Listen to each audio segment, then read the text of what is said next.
Oke, baiklah. Assalamualaikum warahmatullahi wabarakatuh.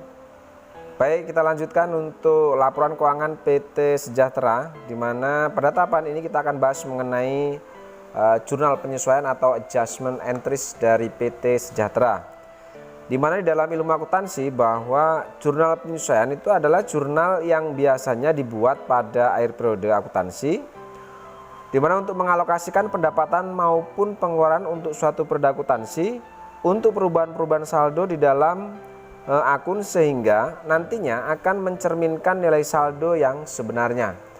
Nah, sedangkan untuk bentuk dari jurnal penyesuaian pada umumnya sama ya. Di sini ada kolom tanggal, kemudian ada evidence number atau nomor bukti, ada description, ini kolom untuk mencatat jurnal atau ayat jurnalnya.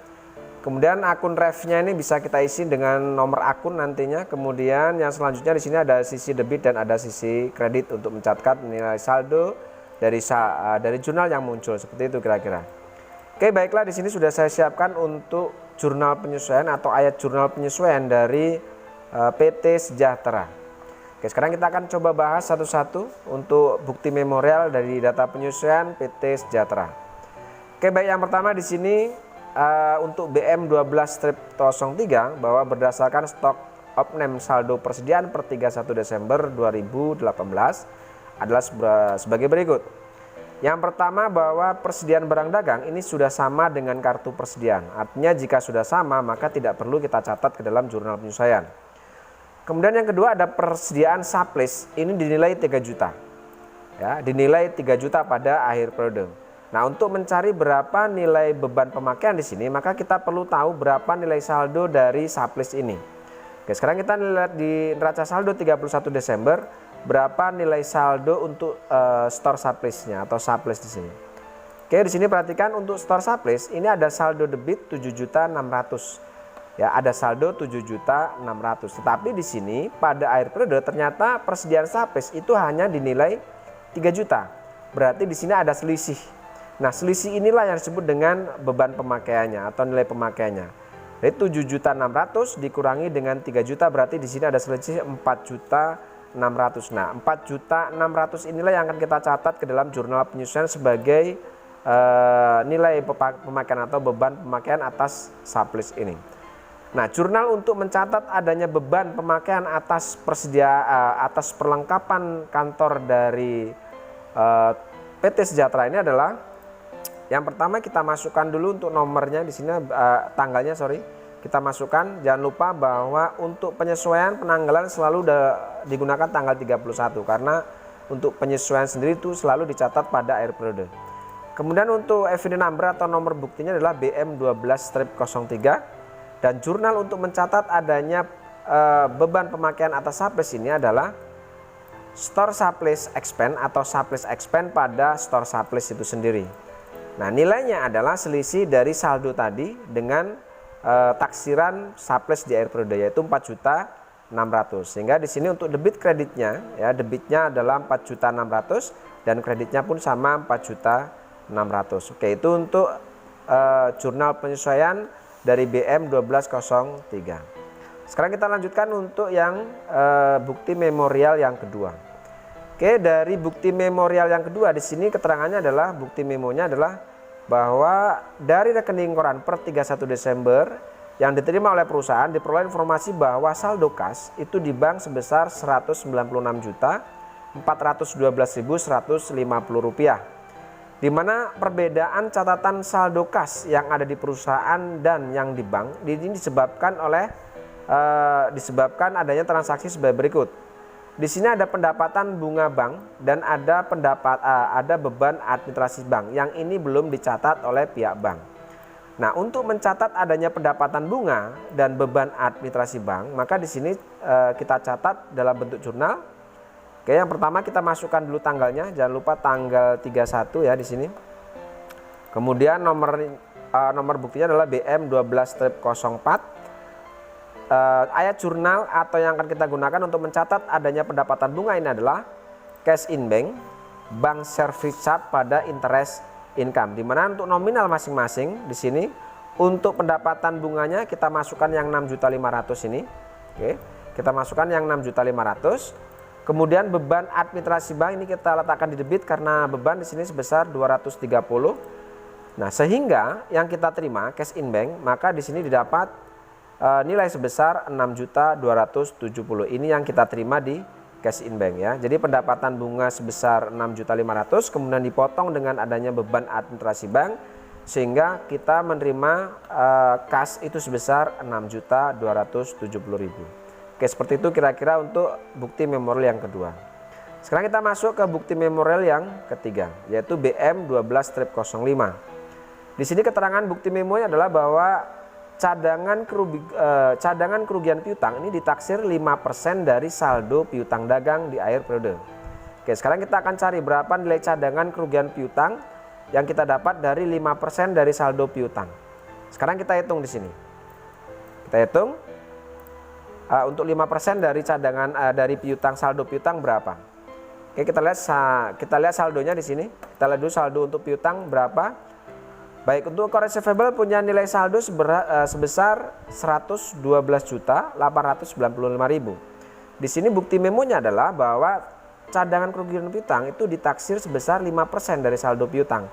Berarti kita hitung 5% dari saldo piutang ini berapa? Sekarang kita hitung di sini untuk saldo piutangnya atau 5% dari saldo piutang. Ya, 5% dari itu berarti kita kalikan dari nilai saldo piutang, berarti yang ini. Oke, di sini didapat nilai sebesar 5.644.750. Ini nilai 5% dari saldo piutangnya. Kemudian kita lihat di sini untuk saldo cadangan kerugian piutang atau allowance for default debt ini adalah 4 juta. Hanya 4 juta ya. Jadi saldo cadangan kerugian piutang atau allowance for default debt ini di sini saldonya hanya 4 juta. Sedangkan untuk cadangan kerugian piutang ini ditaksir 5%. 5% dari saldo piutang itu sebesar 5.644.750. Sehingga di sini ada selisih ya, selisih antara saldo cadangan dengan selisih taksiran dari cadangan kerugian piutang. Nah, selisih inilah yang akan kita jurnal di sini. Kita hitung berapa nilai selisih saldo cadangan kerugian piutang ini dengan taksiran 5% dari cadangan kerugian piutang. Oke. Berarti kita hitung di sini. Yang ini kita kurangi dengan saldo cadangan kerugian piutang. Sehingga didapat di sini adalah 1.644.750. Nah, inilah yang menjadi beban kerugian piutang. Karena kenapa rugi di sini, lihat perhatikan bahwa cadangan kerugian piutang kita atau allowance for default debt itu saldonya aja 4 juta. Sedangkan di sini menurut taksiran kerugian piutang ini adalah sebesar 5.644.000. Sehingga di sini ada selisih 1.644.750. Berarti inilah yang akan kita jurnal sebagai beban kerugian piutang, seperti itu. Ya. Jurnal untuk mencatat adanya beban kerugian ini yaitu kita masukkan dulu tanggalnya, tanggal 31. Jurnalnya, untuk bukti memonya adalah BM 12-05. Jurnal yang kita gunakan adalah beban kerugian piutang atau bad debt expense pada allowance for default debt dengan nilai 1.644.750 untuk sisi debit dan untuk sisi kreditnya. Oke, itu jurnal untuk mencatat adanya cadangan kerugian piutang atau beban kerugian piutang. Sekarang kita masuk untuk poin yang keempat. Oke, di sini untuk BM 12-06 ada prepaid trend bahwa untuk beban sewa bulan Desember ini sudah diketahui 850. Berarti nilai ini langsung kita jurnal. Nah, jurnal untuk mencatat adanya beban sewa ya, di sini adalah kita masukkan tanggalnya, tanggal 31. Oke, buktinya adalah BM 12-06. Jurnal yang kita gunakan untuk mencatat adanya beban sewa di sini yaitu rent expense pada prepaid rent atau beban sewa pada sewa dibayar di muka. Dengan nilai yang kita catat di sini yang sesuai dengan dokumen yaitu 850.000 untuk sisi debit dan untuk sisi kreditnya yaitu 850.000. Seperti itu. Oke, sekarang kita lanjut untuk yang selanjutnya. Oke, sama dengan yang prepaid trend, di sini ada prepaid insurance bahwa beban asuransi bulan Desember itu 2 juta. Di sini sudah diketahui bahwa beban untuk asuransi itu adalah 2 juta. Berarti inilah yang kita jurnal. Nah, jurnal untuk mencatat adanya beban asuransi bulan Desember di sini. Oke, jurnal bunyinya adalah tanggalnya jangan lupa tanggal 31, nomor buktinya adalah BM 12-07. Jurnal untuk mencatat adanya beban asuransi bulan Desember di sini adalah insurance expense atau beban asuransi pada asuransi dibayar di muka. Masing-masing nilainya untuk debit kreditnya adalah 2 juta rupiah. Seperti itu untuk bukti memorial untuk mencatat adanya beban asuransi.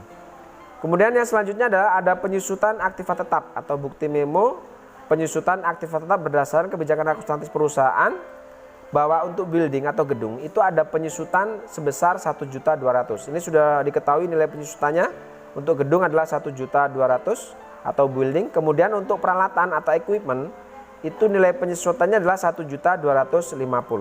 Oke, sekarang kita akan coba jurnal atau catat ke dalam jurnal nilai penyusutan ini. Caranya adalah bunyi jurnalnya di sini.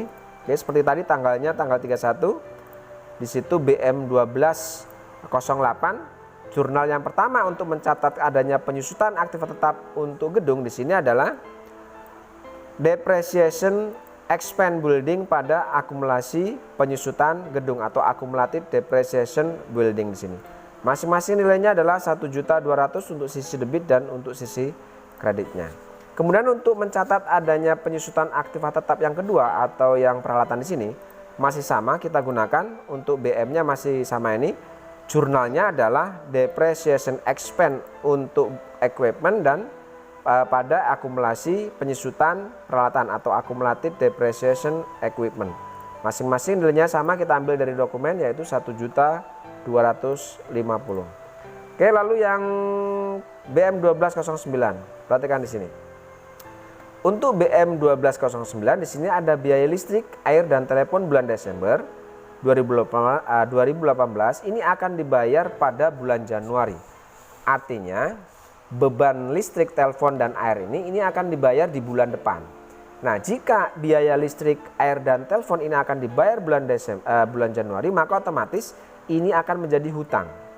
Ya, kecuali kalau ini diselesaikan di bulan Desember, maka ini akan dicatat sebagai beban. Tetapi karena akan dibayar pada bulan depan, maka otomatis ini akan menjadi hutang. Nah, jurnal untuk mencatat adanya biaya listrik dan telepon yang akan dibayar pada bulan Januari di sini adalah, oke, untuk tanggalnya masih tanggal 31 dengan nomor bukti adalah BM 1209. Jurnal untuk mencatat adanya beban listrik dan telepon ini adalah water, telephone and electricity expense pada accrued expense atau air, telepon dan listrik atau beban air, telepon dan listrik pada hutang biaya atau hutang beban. Dimana untuk nilai saldonya atau nilai nominalnya di sini adalah untuk debit kreditnya 1.500.000. Kita ambil sesuai yang ada di dokumen. Oke, yang terakhir di sini untuk bukti memo yang terakhir di sini kita masukkan tanggalnya dulu, tanggal 31. Buktinya di sini adalah BM 12-10. Oke, kita hitung dulu di sini. Kita baca untuk bukti memo yang terakhir bahwa PPh Badan bulan Desember 2018 yang akan dibayar bulan Januari, artinya PPh Badan akan dibayar pada bulan depan, artinya akan menjadi hutang PPh di sini. Di mana untuk tarifnya sendiri itu adalah 1% dari peredaran bruto atau sales. Nah, sekarang kita hitung berapa nilai salesnya. Nah, untuk mengetahui berapa nilai sales, kita harus tahu berapa nilai saldo dari sales. Nah, untuk mencari berapa peredaran bruto di sini, maka kita harus akumulasi semua akun kode 4 ini. Oke. Bahwa nilai saldo normal pendapatan itu ada di sisi kredit, maka otomatis jika ada saldo kode 4 di sisi debit, maka dia otomatis akan mengurangi. Di sini kita akan coba hitung berapa nilai nominal keseluruhan kode 4 ini. Berarti untuk sales ditambah dengan freight collected atau beban angkut, kemudian ditambah dengan late fees collected atau denda keterlambatan membayar piutang, dikurangi dengan sales discount atau diskon penjualan, dan dikurangi dengan sales return jika ada pengembalian atas barang yang kita jual. Oke, sekarang kita hitung di sini. Kita hitung di sini biar kita tahu berapa nilainya. Oke, kita hitung untuk nilai salesnya atau peredaran brutonya. Berarti ini sales. Oke. Ditambah dengan freight collected, kemudian ditambah lagi dengan late fees collected, kemudian dikurangi dengan sales discount, dan dikurangi kembali dengan sales retur. Sehingga di sini didapatlah hasil 717.493.000. Ini adalah nilai peredaran bruto atau nilai salesnya. Baru sekarang kita hitung berapa tarif 1% dari peredaran bruto di sini. Kita hitung 1% dikalikan dengan peredaran bruto atau nilai sales ini. Sehingga didapat di sini adalah 7.174.930. Inilah yang akan kita catat di jurnalnya. Oke, sekarang katakan catat di sini.